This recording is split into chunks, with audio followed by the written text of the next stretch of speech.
make me wanna shout. Kick your heels up and shout. Throw your hands up and shout. Throw your head back and shout. Come on now, the Bills are making it happen now.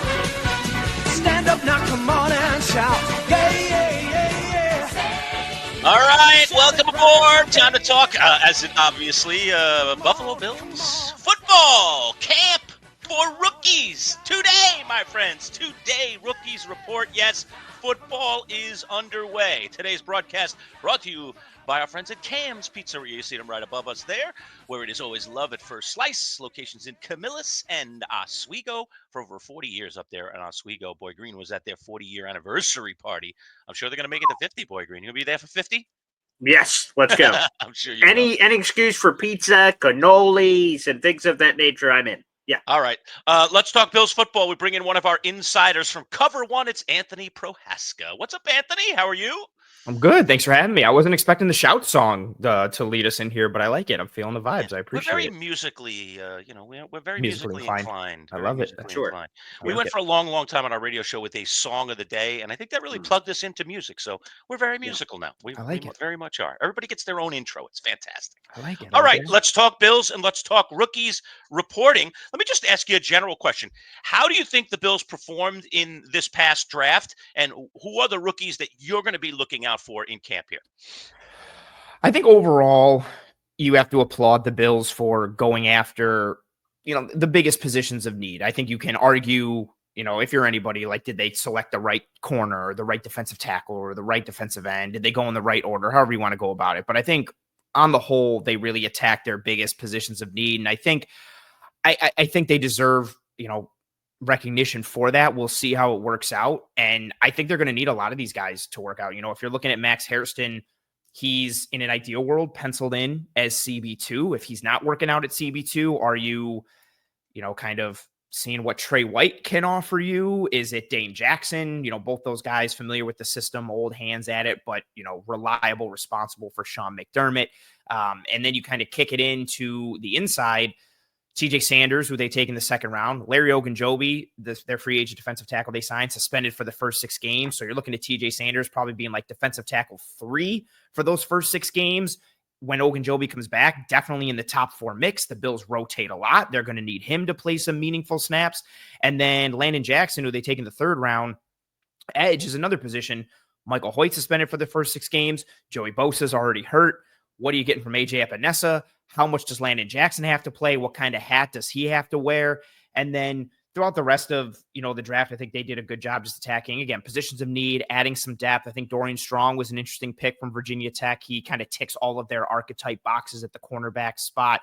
Jackson Hawes, the tight end from Georgia Tech, is another one who I like. I think he fits what they want to do from a condensed formation and heavy personnel aspect and running through some guys. And he has a little bit of short area explosion. So overall, I thought it was a good approach. And we'll see kind of if it pays dividends come training camp and come the season.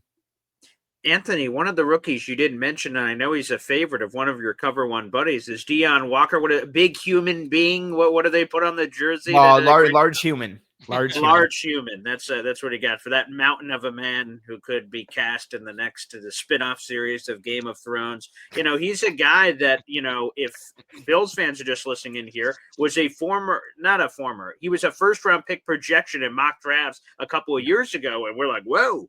And then there were some things that obviously led him to not being in that same category, obviously leading into this draft. What's the temperature on him? It sounds like there's a lot of defensive linemen in the room in front of him.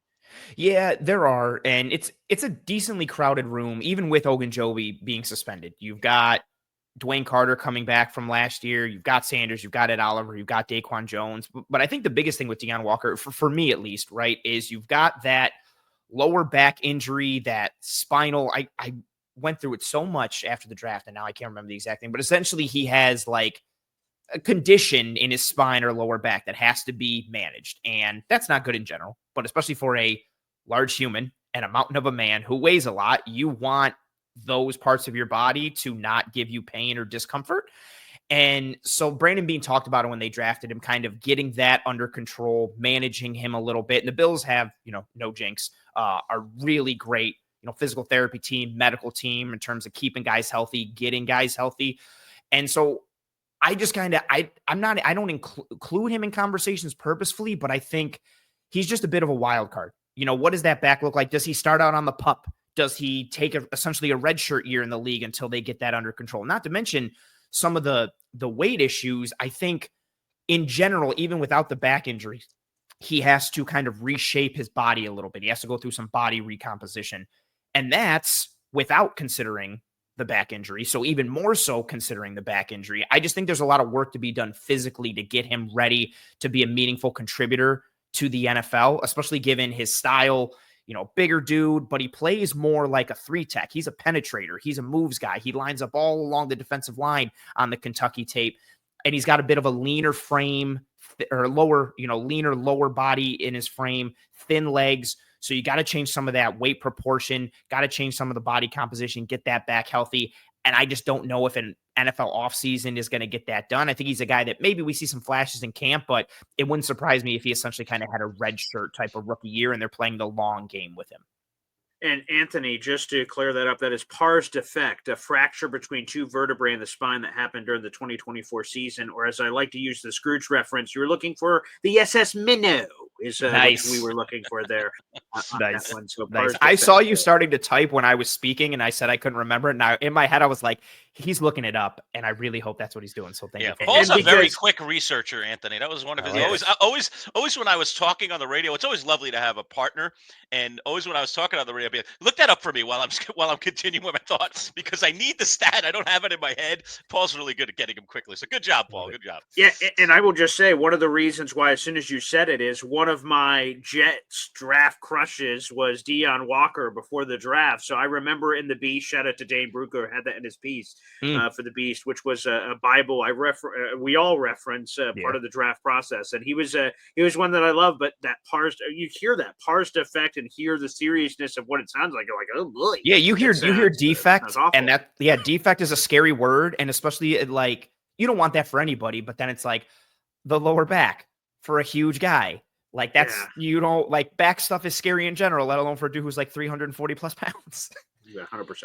Anthony, is there anybody in this Bills rookie class that you expect to fight for a starting position or on the cusp? Or is this a draft where we're trying to add some depth here? Talk to me a little bit about that. I think, if we go from the top down, I think Max Hairston's fighting for that corner 2 spot. I think in an ideal world, and again, the Bills always make their rookies earn it. I know there's a lot of false narratives out there that Sean McDermott doesn't play rookies. That's not true. It's usually that they just have a veteran team with good depth and good players. So it's not just like, oh, hey, we have to draft these guys to play right away. But Max Hairston should be CB2. TJ Sanders is going to be defensive tackle 3 to start the year. And then at worst, defensive tackle 4 once Ogunjobi comes in. But they want to have that rotation throughout the year to keep Ed Oliver and Daquan Jones fresh. So Sanders is going to see a lot of reps. So even if he's not a starter, he's going to see a lot of work. Landon Jackson, I think, is intriguing. I think he's more like defensive tackle 3 to start the year with Hoyt being suspended. We'll see how they use him. He might not be a true edge for them anyway. But then if Bosa's banged up, if Bosa's good, Landon's probably edge 4, depending on what happens with Javon Solomon. And then going through the rest of everybody, Walker, I talked about a bit. I think he's a wild card, too much to talk about. Jordan Hancock, I think, is more of a depth guy. We'll see if they really use him more towards the nickel aspect or the safety aspect. Jackson Hawes, I think, is going to be tight end 3, but I think he's going to see work for this team in heavier personnel looks because he is a plus blocker, because despite Josh Allen being the MVP, this is a run first team built on the run and condensed formations and running it through your face. So I think Hawes will see some work. Dorian Strong is probably the one that, their 6th round pick corner out of Virginia Tech, who's the one that I think might be kind of like the sneakiest potential competitor for a starting spot, just because corner 2 is a competition. You've got Hairston, but he is a little rough around the edges, in certain aspects from a man coverage piece, technique piece, but he's got the athleticism and the juice. Trey White's a little longer in the tooth, has some injury history. Dane Jackson, we essentially know what he is at this point. And Dorian Strong, I mentioned it earlier, he ticks all their archetype boxes. Like, he's not a plus athlete. He comes from a school that plays good defense. He comes from a school that prioritizes defense. He's got a ton of snaps. He's a leader. He's a veteran. He plays with technique. He plays with tenacity and physicality. So it wouldn't shock me if there was, similar to their current CB1, Christian Benford, it wouldn't shock me if Dorian Strong was another 6th round pick that all of a sudden made some noise and saw himself kind of getting some snaps in a meaningful way come regular season time. Anthony, you said Maxwell Hairston you're penciling in as the starter at corner. What is up with the Tre'Davious White slander on this program, Anthony? What in the world? Isn't he the guy? Don't do that to me. Don't do that. I think, you know what? I think he had better tape last year than essentially kind of like he got credit for. He leaves the Rams, goes to the Ravens. He's playing corner for them in their dime looks, but he had some good reps, like some legitimately good coverage reps.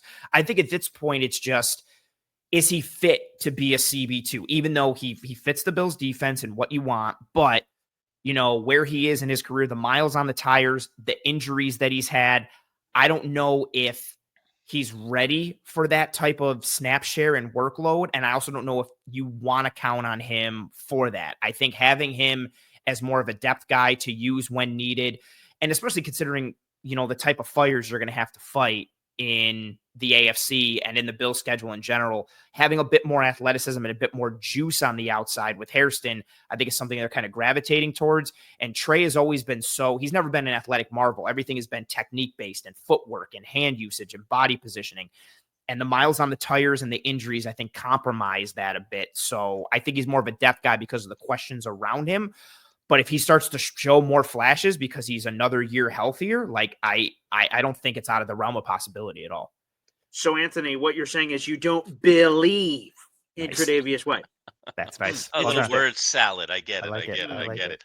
Talking with Anthony Prohaska, Cover One, our Bills insider. Rookies report today. The Bills camp football is underway. One guy who's not a rookie, but he's certainly been a topic of conversation, Anthony, is James Cook. So is Cook coming to camp? Is everything copacetic? Where we stand with the contract? Is there any news? Not really. I think he'll report to camp. I think he's not the guy who wants to, you know, see his paycheck lightened because he's missing camp and getting fined and all that. I think he's kind of said it even when he reported to, you know, OTAs and things earlier in the year. You know, he's going to show up. He's in the moment. You know, he doesn't really speak a lot, like positively or negatively. Like you always think he's in a bad mood just because he's very short and to the point. He's not a big interview type of guy, but I think he reports. I think he shows up, goes about his business, and tries to have himself another really strong year and then tries to cash in next year. I think I essentially think this is his last year in Buffalo just because I think what he wants financially, the Bills are not going to give him. And I think somebody on the open market will give him close to what he wants. I don't think he's going to get the $15 million per, but I think someone could give him 12 to 13, somewhere in that range. And I just think that's going to price him out of Buffalo, which is unfortunate because he's a really good back. I just don't think the Bills can pay him that, and he's necessarily worth it given what they do.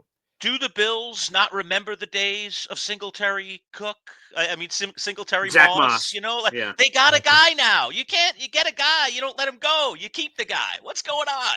Yeah, I think, and that's fair, but I think given the way the running back position is kind of viewed now, I think they believe like we can take another running back in the second round, or we can sign a free agent running back to a 1 or 2 year deal. I think part of the hope is, I think what will influence this too, I think they're going to try to incorporate Ray Davis more into the offense this year. Now he's a different type of runner than James Cook, different style, but he does fit more of the downhill, people moving, smash mouth type of identity they have on offense. Cook, what a really underrated aspect of Cook's game last year was the physical element that he brought. Now, he's not some power guy who's running through people, but he looked a little thicker, like he had more mass to him last year, but he didn't lose any of the juice, any of the speed. And people saw that with all like the 40 plus, 50 plus yard touchdown runs, but he was running through shoulders. He was falling forward. He was finishing through contact. He brought a bit more of a physical element to his game.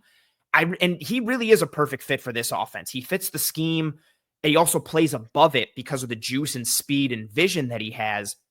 So I don't think it's going to be easy to replace him at all. It's just when you're paying a quarterback like Josh Allen and then you want to keep that offensive line intact and some of those guys' contracts are coming up, and then you paid some guys on your defense and you still have some questions within the rest of your roster, I just don't think you can commit that type of average annual value to the running back spot, given the money that you would rather invest in the offensive line and Josh Allen and kind of build from there. But it definitely is very interesting. If he can come down a little on his price, I don't think he's going to.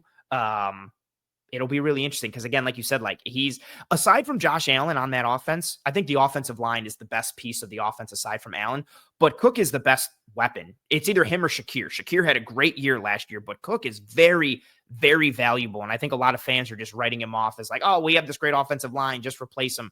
It's not that easy with the total package skill set he brings. Speaking of investments, the Bills invested a first-round pick into Dalton Kincaid, and people, came over to me and whispered sweet pleasantries. Ooh, your fantasy football draft coming up. That Dalton Kincaid guy is going to be the guy. And I see the numbers here over the last 2 years. You get 70-something catches, 600 yards, 2 touchdowns. Last year, 44 catches, 400 yards, 2 touchdowns. What is this? When is this breakout year that Bills people keep promising me? When the hell is this going to be delivered, Anthony Prohaska? So I think 2 things. I think, the year that he had last year, the injuries played a role. He was banged up with his knee and his shoulder. He played through everything, but it affected him. And not to kind of give him like an easy out for that, but the injuries definitely played a role. And then there were also just some general disconnects between him and Josh Allen. For the year that Allen had, him and Kincaid were not necessarily on the same page from a positioning standpoint, like throws a little behind Kincaid or a little in front of him. Times where you're like, oh, okay, did Allen think Kincaid was going to continue, but Kincaid sat down? And the next time Allen thinks Kincaid is going to sit, but Kincaid continues. So a bit of a disconnect in their chemistry and rapport. Kincaid being injured was definitely a huge piece. But I think the biggest thing schematically that impacts his snaps on the field and then overall his usage is when he's on the field, if he's not just going to be an average or functional blocker, he's essentially just a big wide receiver on the field. And I think that's the biggest thing for him. He's a willing blocker. He can block nickels and corners and sometimes safeties, depending on how physical or big they are, but he's not Dawson Knox, where Dawson Knox can catch you some passes, but he can also line up in line and function as a blocker. Kincaid is more wide receiver than he is tight end. Defenses know that, which mitigates some of the dictation and the matchup capability that you have with Kincaid formationally and from an alignment perspective and what you can do with him. That's kind of why I mentioned, them drafting Hawes from Georgia Tech. He's got some short area bursts. He's nowhere near the receiver that Dalton Kincaid is, but you can have him line up anywhere attached to the formation, and he can people move almost anybody. He's physical. He's a mauler. It's almost like having a 6 offensive lineman out there and more of a tight end package and body. And that's just all of that. It kind of hindered Kincaid last year. And I think it's what's so interesting about going into this year, because presumably he's healthy. But the bigger question for me is still, what can he be as a blocker? Because in order to unlock a tight end, you need to function as both a blocker and a pass catcher. You don't have to be George Kittle, where you're an amazing blocker and amazing pass catcher, but you got to be able to get the job done enough, like Trey McBride, like Sam Laporta. You look at the top tight ends in the league, they allow you to live in the run in the pass because of their ability as a pass catcher and their ability as a blocker, and Kincaid isn't holistically there yet. Talking with Anthony Prohaska, our Bills insider. Anthony, give people a pop on your socials. Where should people follow you, get a hold of you? You're a great analyst. We love talking with you. Sure. You can find me on Twitter at pro__ant. It's pro2_ANT. Find me on Blue Sky at proant. No underscores there, just PROANT. And I host a show called Disguise Coverage, live every Tuesday night, 9 p.m. Eastern. And I also co-host a show called The Film Room. Both of those shows are heavily film-based, advanced metrics-based, analytics-based, and a lot of scheme, structure, X's and O's, and player evaluation and all that kind of stuff. All right, a few more questions coming up with Anthony. First, a word from our key sponsor here, Cam's Pizzeria. When you think of Cam's Pizzeria, think about 2 of your favorites. Their zesty buffalo chicken wing pizza or their tasty chicken bacon ranch. Over 16 specialty pizzas made fresh daily with the best ingredients. Indulge in their homemade calzones, subs, wraps, salads, and their famous cannolis for dessert. They're all made with love just for you. Order online for 10% off at camspizza.com. Locations in Camillus and Oswego. Cam's Pizzeria. It's love at first slice.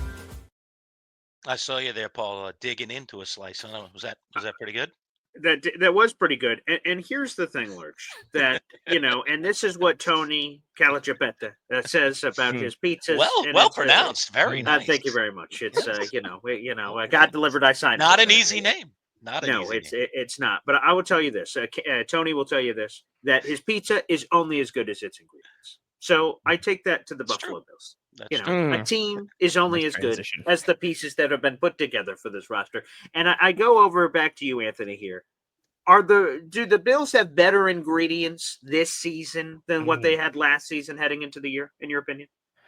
Ooh, I think offensively, it's largely the same kind of ingredients and output that you're looking at. We'll see what Josh Palmer brings instead of Amari Cooper. He's going to fill that type of role. We'll see what Keon Coleman is ready for year 2. I think the biggest potential miss on the offense from last year, might sound crazy, Mac Hollins was actually really important just with what he did as a blocker. Again, the type of offense they want to live in, condensed, guys close to the line of scrimmage.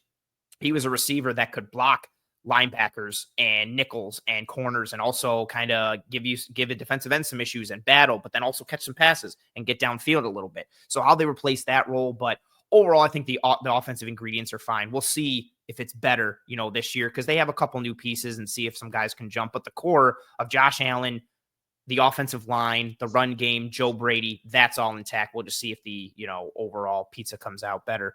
The defense, I think, is the biggest one, right? You add Joey Bosa, you lean more towards pass rush on the interior and the defensive line. You've got Matt Milano seemingly healthy, a guy who was a former All-Pro linebacker who actually showed flashes down the stretch, got better with each game, played well against Kansas City in the AFC Championship game. What does that look like? Is that how much of an upgrade is that over Dorian Williams last year? And, if so, does that show right away? And then the secondary, I think, is interesting as well. Who starts at corner 2? And then also who starts at safety? Like, what does that combination look like? Is it Rapp and Bishop? Is it Rapp and Derek Forrest? Is it Derek Forrest and Rapp?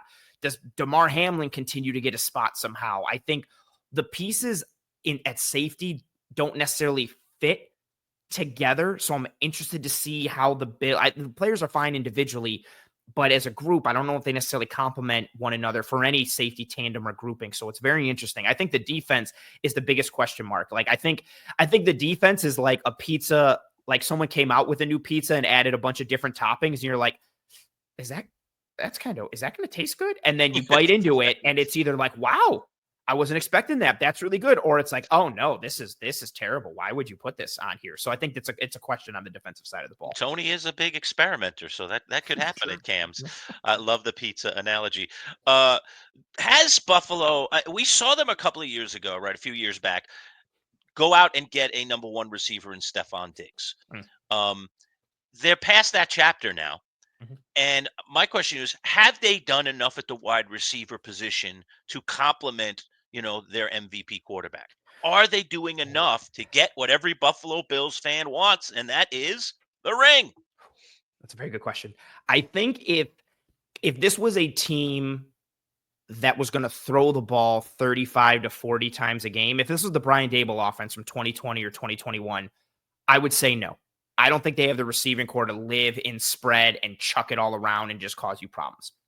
But I think the receiving core is more than fine for a team that is going to be in 12 personnel, is going to have 6 offensive linemen on the field, is built around the run game and a multitude of concepts. A team that's really, the Bills are trying to pass the ball anywhere from 20 to 30 times a game. Like, they're going to live with the run and build off of that and then tie in Josh Allen's skill set. And I think the receiving core that they have is fine for that. My one ask, I wish that they had more of a speed element or a vertical presence for the guys towards the top of the depth chart. Like, I wish they did have a true overall number 1 or a true X. I think Palmer can help in a lot of those ways. His release package, his ability to win in the underneath and intermediate, and he can win vertical a little bit, but it's more due to, stem work and deception than it is being a true burner.